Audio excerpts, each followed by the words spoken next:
Hello, and welcome to the course of U.S. History. I am your host, Mr. Samuelson.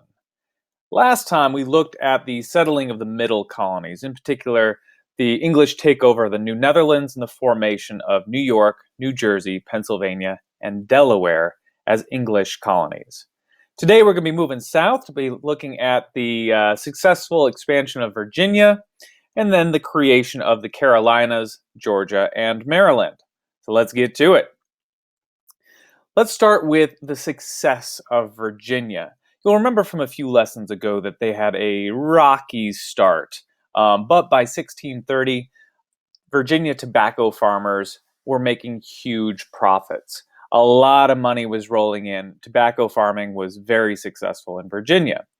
Now, those Virginia planters quickly spread out, and they took up all of the best farmland along the rivers in the Chesapeake Bay in order to successfully export tobacco back to Europe, where it was quickly causing lots of lung cancer. Now, inspired by this success of Virginia, 4 other colonies are eventually settled in the South. We have up here, Maryland. Then down below Virginia, we have North and South Carolina. And then finally, Georgia down at the bottom. Let's begin by looking at Maryland. Now, Maryland is initially settled as a Catholic colony. If you'll remember your English history here, there was the Anglican takeover of the church, where England had been Catholic, and then they became Anglican, and then Puritans went further, and so on and so forth. You can review past lessons for that. But there had been Catholic leadership in England, but now the Anglicans are in charge, and the Catholics are getting a little bit of persecution. Now, Lord Baltimore, who was a Catholic, receives a charter for a colony. So he is given the charter to create a colony in the New World, and he is going to name this colony Maryland after Queen Mary, the former Catholic queen in England. So this is created as a home for Catholics.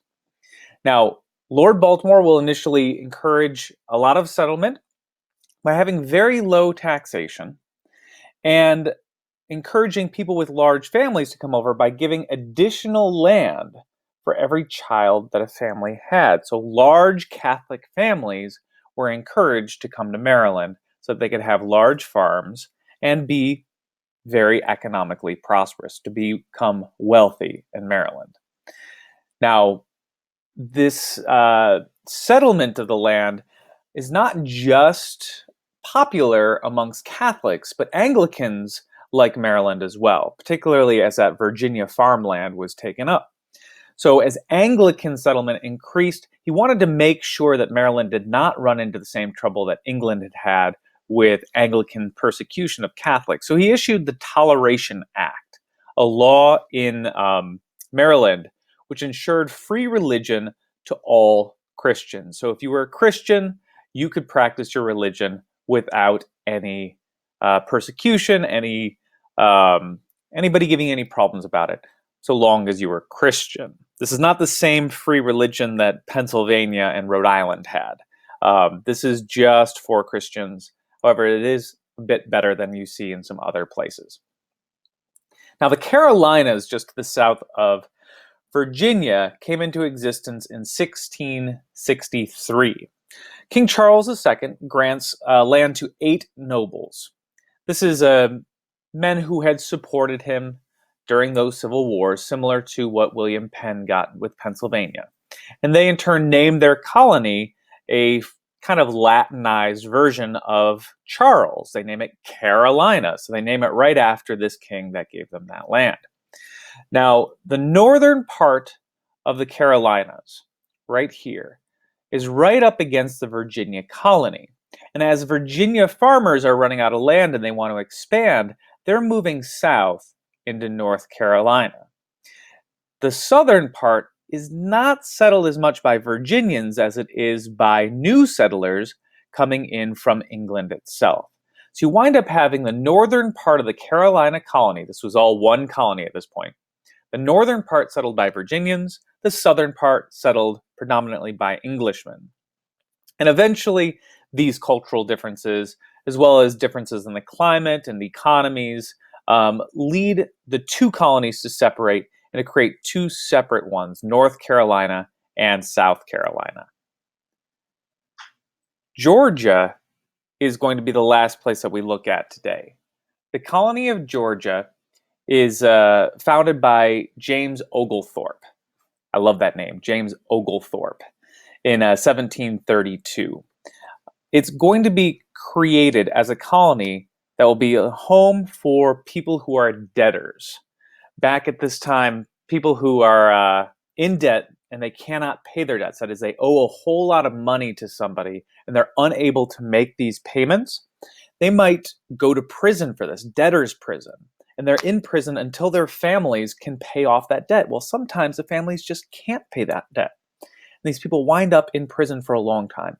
It's a huge drain on society because somebody has to pay for them to be in prison.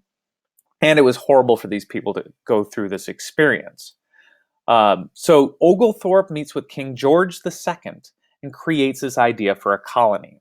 They would take all these people out of debtor's prison, ship them to the New World, and create a new place for them to live. A place for them to live and work and earn money and pay off their debts while also having a life for themselves. They wouldn't be a cost to society anymore.